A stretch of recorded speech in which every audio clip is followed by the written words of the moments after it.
Salut ou re-salut et bienvenue ou re-bienvenue dans le Marais Poitevin. C'est pour cette vidéo, je voulais vous présenter trois couteaux de survie. Donc le mien, le Tops Steel Eagle 107C. Ensuite, celui que vous voyez en haut, c'est le Shred Extreme Survival. Et celui que vous voyez en bas, c'est le Boker Plus Vox Design. Voilà.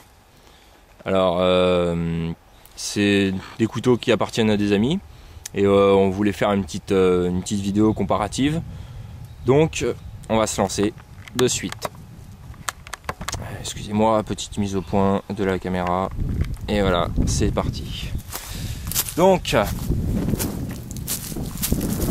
ici, le Tops. Le Tops, déjà présenté. Cette fois, je vais faire usage de la scie. D'abord, on va tester le tranchant des lames. On va les comparer, etc. Et à la fin, je ferai un petit test de la scie. Donc, l'étui est toujours le même. Voilà, donc ça, c'est le Tops. Le Shred vient dans un étui similaire, avec un passage molle ici, un lacet pour serrer à la cuisse, un passant de ceinture ici, avec un velcro. Voilà, donc ça se ressemble beaucoup. Et ce qui se ressemble beaucoup aussi, c'est que comme dans le Tops, il n'y a pas de système de rétention. Là, si j'enlève mon pouce, voilà. Donc, ça demanderait un petit étui Kydex là-dedans. Et donc, le couteau en lui-même. Et le Boker, qui lui vient directement avec un étui Kydex et une sorte de tech lock qu'on n'est pas obligé de mettre, mais qui est très pratique. Qu'on peut mettre dans un sens ou dans l'autre. On peut le mettre à la ceinture comme ça ou comme ça, comme on veut. Et lui est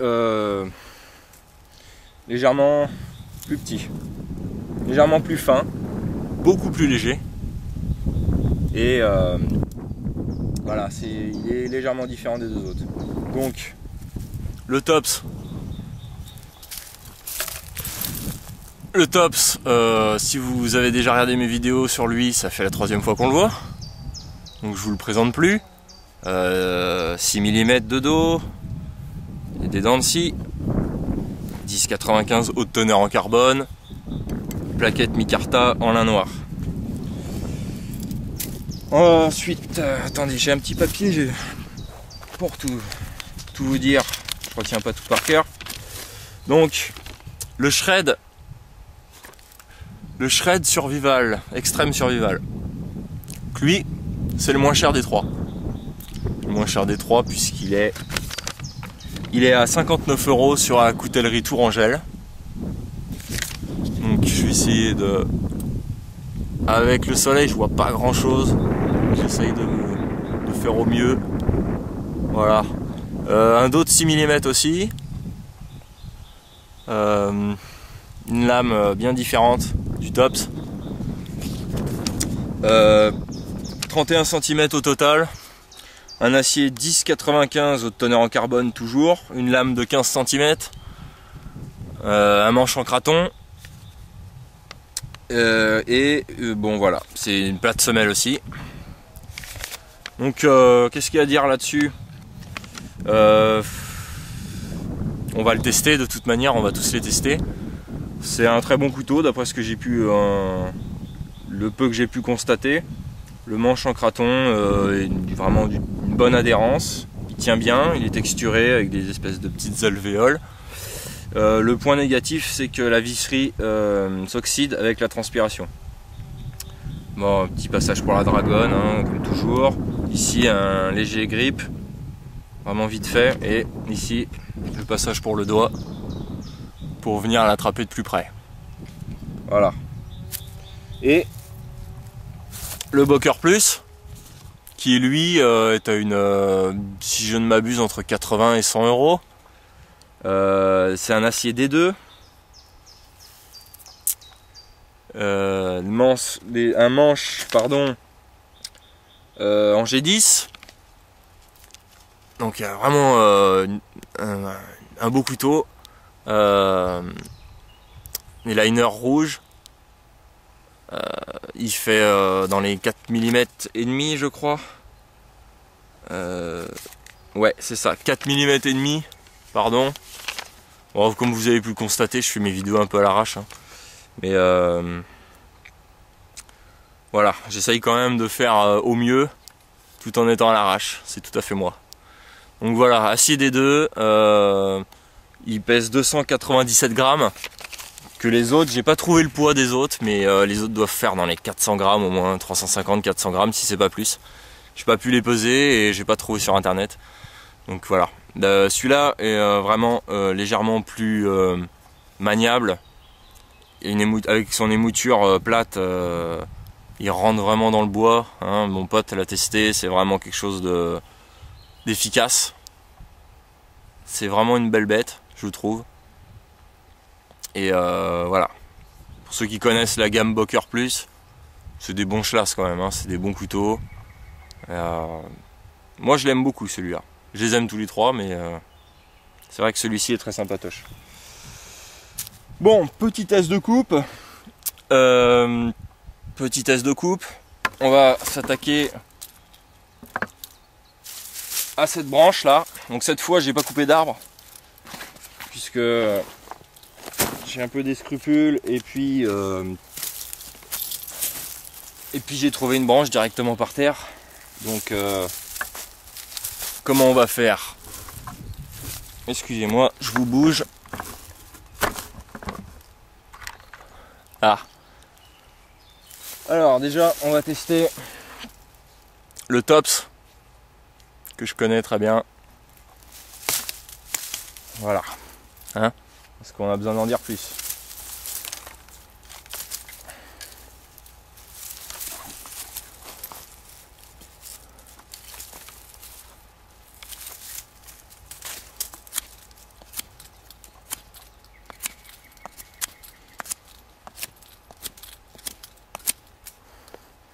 Ça coupe, ça taille, ça tranche.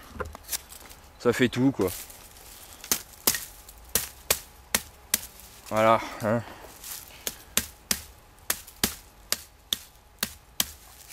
Voilà, toujours à l'arrache. Voilà, ça coupe. C'est beau. C'est nickel. Plus tard, on testera, comme je disais, les dents de scie. Le shred. Donc je vais essayer de faire attention parce que ceux-là ils sont pas à moi. Et ce sera vraiment ballot de l'abîmer. Donc, pour qu'on voit bien, voilà.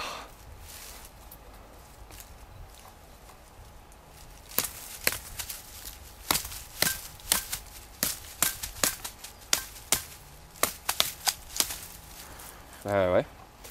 Bah c'est... Ça me paraît efficace aussi, hein. Ça me paraît plutôt pas mal. Se tailler ces petites flèches.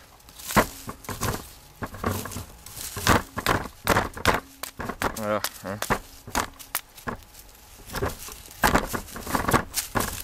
Eh, je fais bouger la caméra, c'est génial.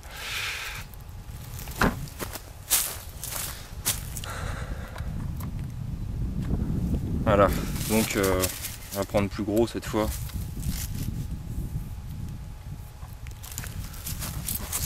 J'aimerais bien vous faire mieux voir, mais pas évident, hein.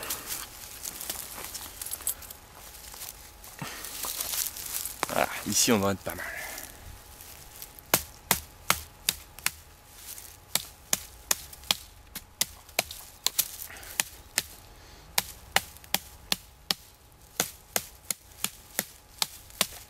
Voilà, ça coupe bien.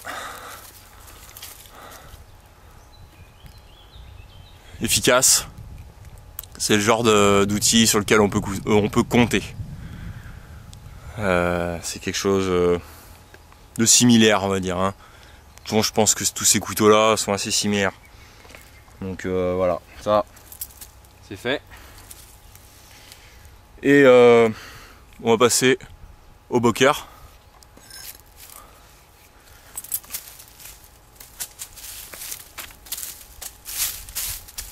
le Boker, lui, je pense qu'il... Donc il a un désavantage, enfin à mon goût, c'est qu'il est léger.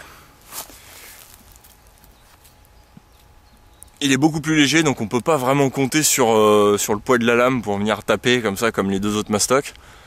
Mais par contre, il a une lame en D2, donc ça rentre dans le bois, ça s'abîme pas. Et son émouture plate fait que ça pénètre vraiment, vraiment bien, quoi. Avec ça, on peut en abattre. Hein.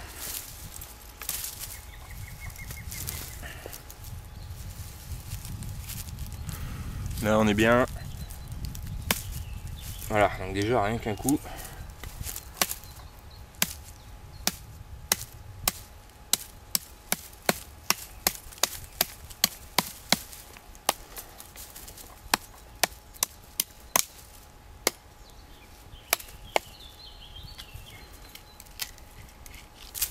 Voilà, donc ça c'est pareil, c'est quelque chose de très efficace.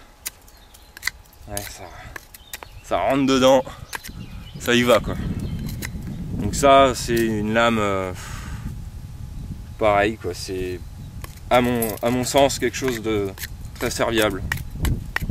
Donc, on peut refaire un test. Ça coupe vraiment propre quoi.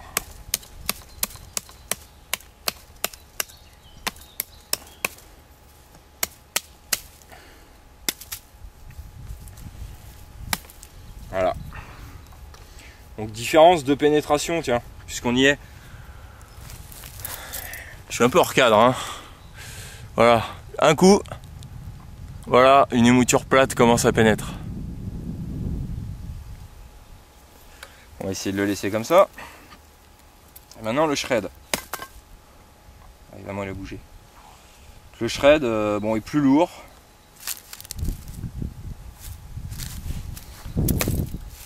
Plus lourd et vous voyez ça pénètre quand même nettement moins hein, si je m'y reprends mieux ça pénètre pas autant parce que la lame est beaucoup plus épaisse avec un dos de lame de 6 mm évidemment. Voilà, hop, on refait un petit coup le Boker. Voilà, j'atteins presque le milieu de la branche. Et le tops maintenant. Voilà. Et que c'est. Là ça ressemble plus au shred qu'au Boker.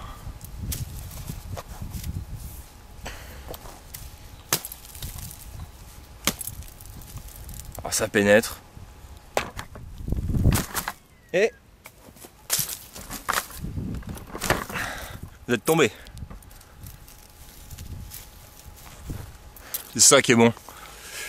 Donc ça pénètre, comme je disais. Mais pas autant. Désolé des conditions laborieuses de cette vidéo. Plus je vois rien avec le soleil et tout, c'est chiant. Un petit coup le Boker, c'est vrai que c'est un plaisir le Boker. Hein. Voilà, je suis sûr que avec de l'élan on arrivera à la traverser quoi.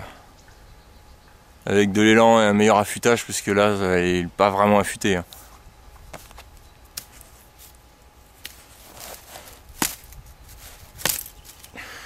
Voilà, j'arrive vraiment au centre de la branche. Donc si vous préférez quelque chose de radical pour couper du bois, faut taper dans les moutures plates comme ça. Hein. C'est vraiment le top. Petit exercice. Maintenant, comme je vous l'avais promis, la scie. La scie. Pas le chien, hein.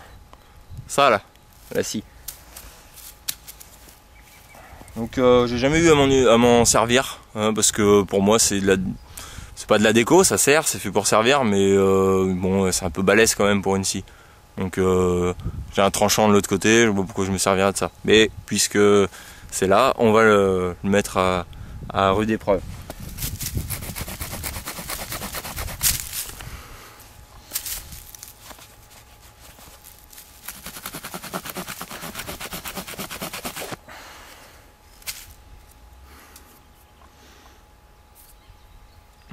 Voilà ce que ça donne.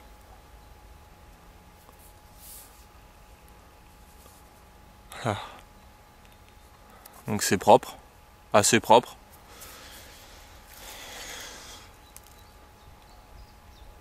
C'est fait pour bouffer du bois quoi. On va continuer, hein. On va essayer d'avoir la branche comme ça. Donc, par contre, je me rends compte que ça et ça, si vous voulez vous servir de la scie, ça fait franchement chier. Parce que même moi que j'ai pas des grosses mains, je passe pas entre les deux là. Donc ça fait... c'est chiant. À mon avis, c'est pas vraiment... comme je disais, c'est une belle déco et point barre quoi.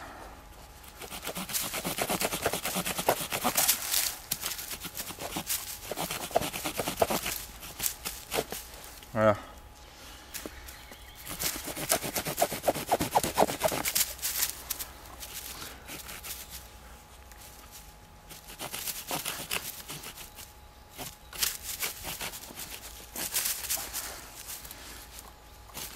Voilà, bon mais c'est bien d'arriver à l'avoir.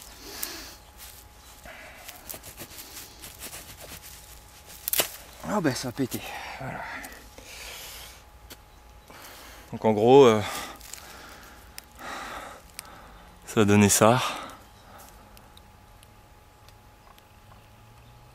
Voilà, quand tu veux, tu fais le point.